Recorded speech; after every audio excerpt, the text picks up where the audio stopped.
Grandpa? I'm outside. Outside? Yep. For what? Yeah, pretty. For hmm? Yeah, I'm happy. Don't worry. Hmm? Take your time. Don't worry. What are we doing? Yeah. Grandpa? Bye.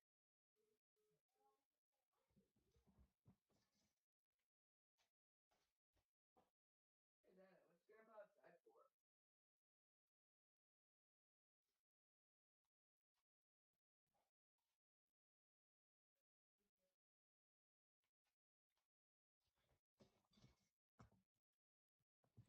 Welcome back to halftime. Today, we've seen so far in the first half, we've seen Marquette. Marquette has shot over 67% from the field, which has been one of the keys to their success early on in this game. They've also been able to score points off of turnovers and do great from inside.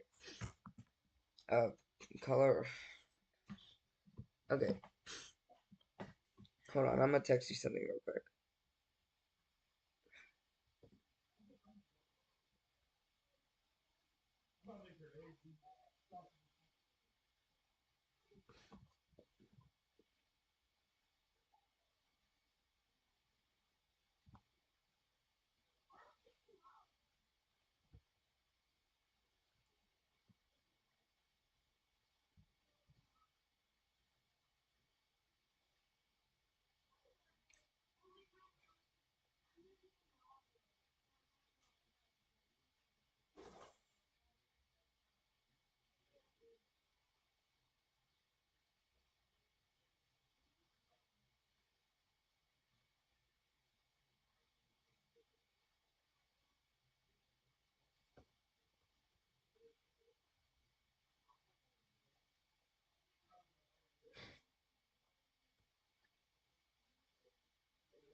And we're back. Sorry about that long wait. So far in this first set, we have seen some great offense by Marquette. Marquette today has shot over 67% from the field, and they've also shot 5 for 11 from three. On the other side, we have Colorado, who has only shot who has only shot 46% from the field, significantly worse than Marquette, and 23% from three. They also have turned the ball over 7 times, and Marquette has been able to has been able to get points off of those turnovers. Uh, so far at the half, we have our leading scorers, Eddie Lampkin Jr. for Colorado. He has 9 points, three rebounds, but he has turned the ball over 4 times himself, so he's not doing very good in that department. On the other side of the ball, though, we have Marquette. Their leading scorer is Cam Jones. Cam Jones today is 6 for 9 from the field and 4 for 7 from three. He's also dealing with some foul trouble, though he has 2 fouls, but he is their leading scorer with 16 points. So hopefully, Colorado as a team can get something going, and they hopefully can get some more shots up. Their all their starters are shooting less than 30% from the field, except Eddie Lampkin Jr., who is 4 for 4 on the day. Off the bench today, we've also have Cody Williams. Cody Williams, over the last 2 games of the tournament against Boise State and Florida, has not been able to get anything going. But today he already has 6 points and is 3 for 5 from the field, which is one of his best performances yet.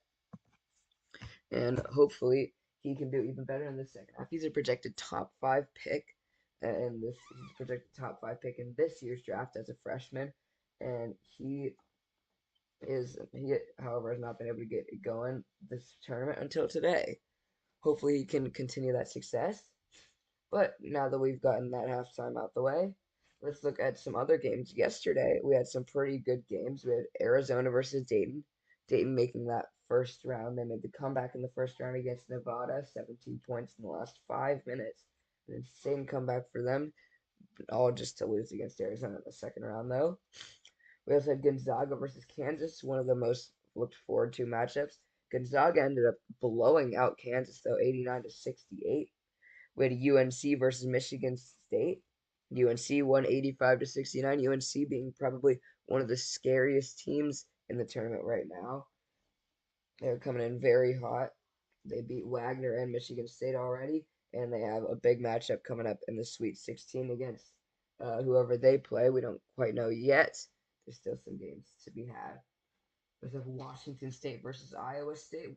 Iowa State winning that by 11. No upsets yesterday. Nobody got upset yesterday. First day of the tournament that's happened. Except for Gonzaga versus Kansas, if you really want to count that. But that was a 5 versus 4 matchup. Then we had the overtime game. Oakland versus NC State. Oakland ended up losing that despite having great success in their first round against Kentucky when they upset the 3 seed, but they lost in overtime 73-79. Jack Golke, their leading scorer against Kentucky, only scored 22 points on 6 for 17 from three. Just didn't do quite as good as he did against Kentucky. Their leading scorer, though, Trey Townsend, put up 30 points and 13 rebounds, went 11 for 25 from the field, and just had an amazing day all around. For NC State, though, DJ Burns Jr., the 6'9", 275-pound monster that they have, uh, went 9 for 12 for the field, 24 points and 11 rebounds in that game. They had 2 guys go for the double-double, him and Mohamed Diarra with 11 points and 13 rebounds. We also had Texas versus Tennessee.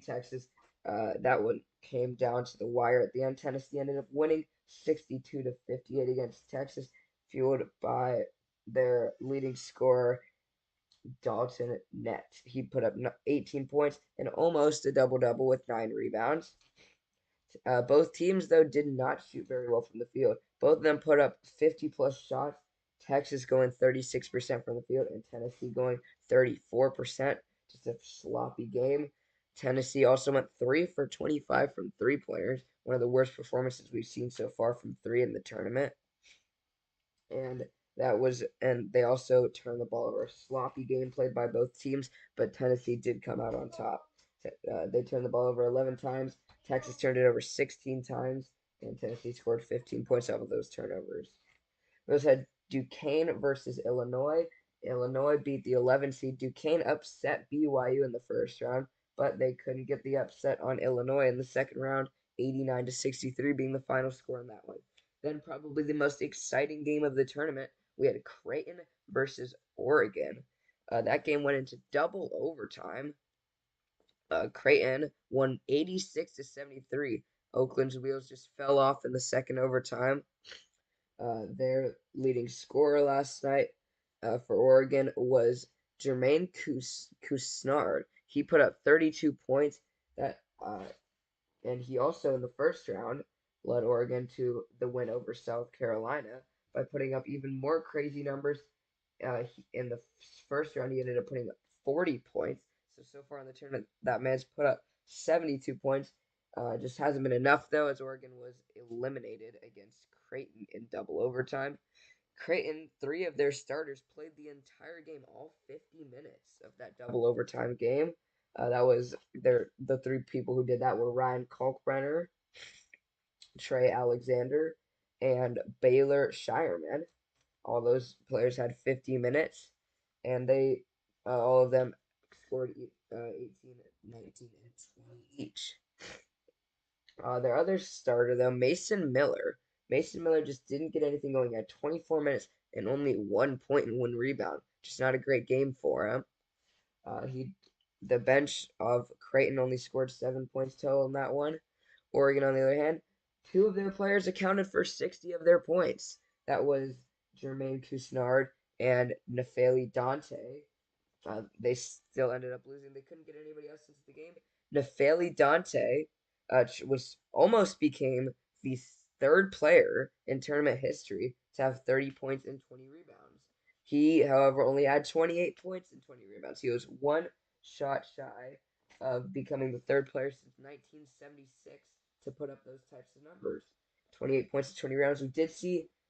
However, see a big game by Zach Edey. He put up 30 points and 21 rebounds. But now we're back into the second half. A couple passes around from Colorado and a drive in by Tristan da Silva. And that concluded our halftime, by the way. But Tristan da Silva just scored on a great layup. 38-45 is now our score, as Marquette now has it. Tyler Kolek on the right wing. Kolek driving it along the right baseline. He's going to try a reverse layup, and it will go to make it 47-38. Marquette today has only missed two two-pointers. They are 14 for 16 from inside of the three-point line. Now, KJ Simpson with it. Tristan da Silva for three. He will hit it. A long three to put Colorado back within six. This is the closest they've been since early in the first half. A 6-point game now. Colorado's 4 for 14 on three. Now inside goes Colorado, and a block there by Luke O'Brien. Driving up is going to be Javon Hadley. He's going to pass in the corner, and a three-pointer put up by KJ Simpson. It's a 3-point game, 47-44. Marquette is going to call a timeout.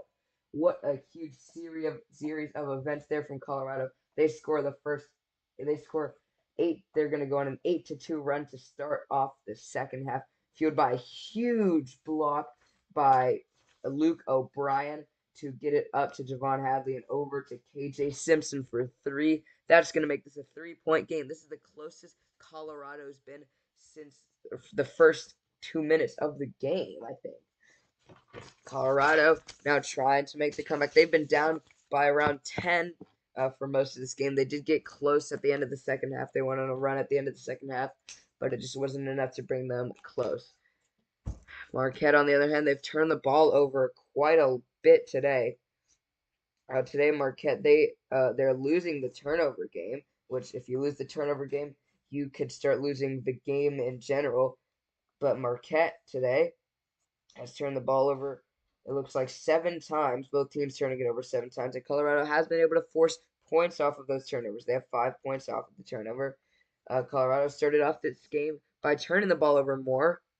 But as of recent, they have stopped, and now Marquette only shooting 65%, as they have missed most of their last shots.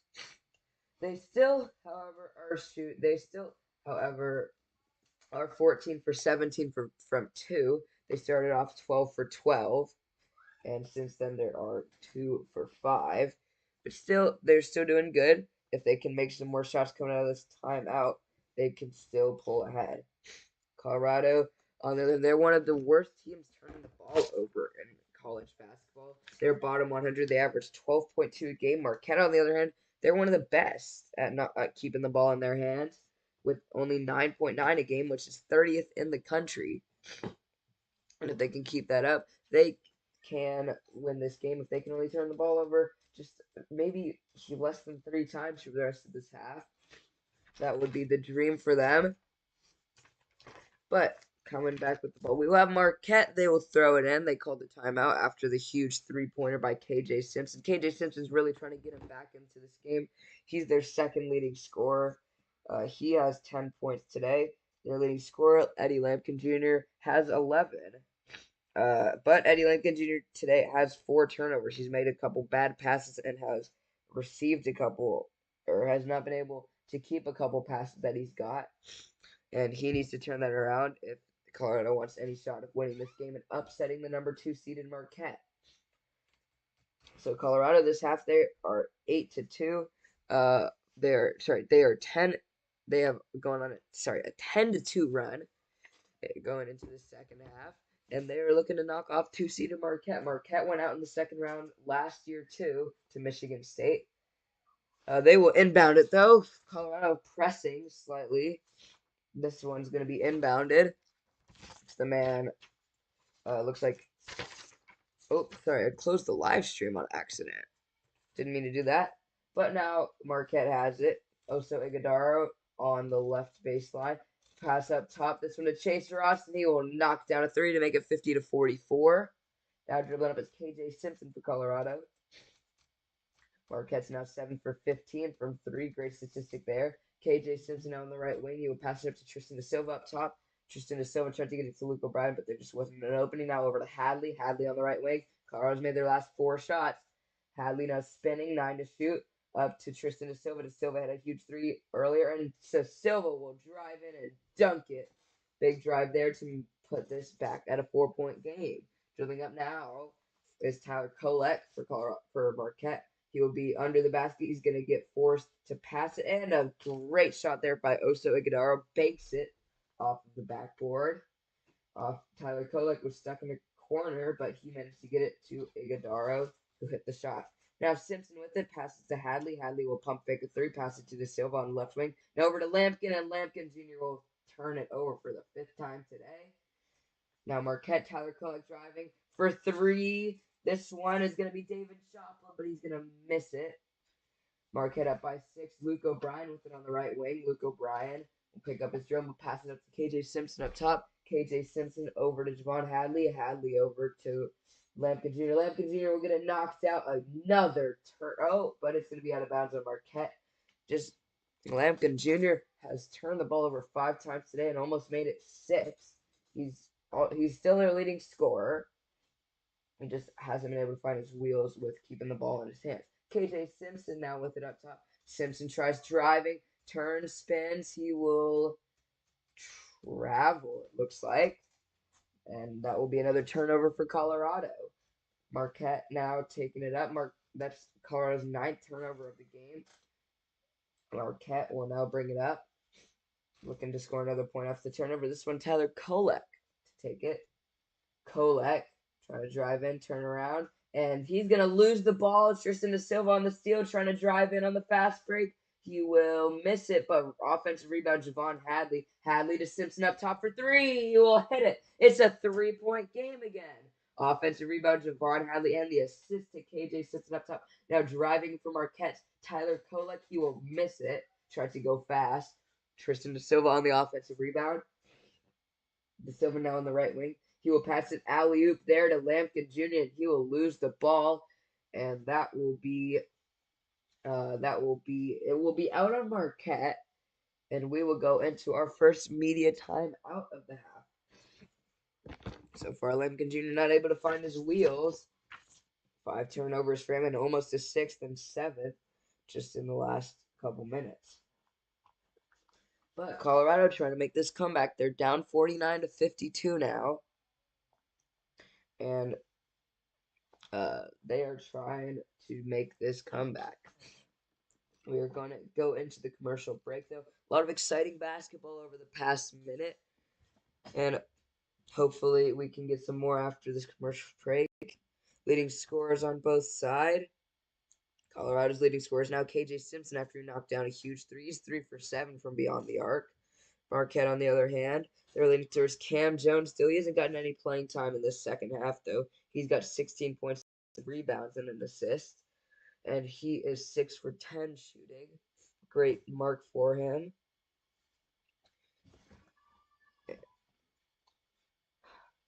So, let's actually look back in the chat right now. We have just one person in the chat. And Colorado is leading the poll with that. Winner of this plays Texas in the second round. Winner of this will play NC State in Texas in the second round. Winner will go to Dallas. That will be a huge game.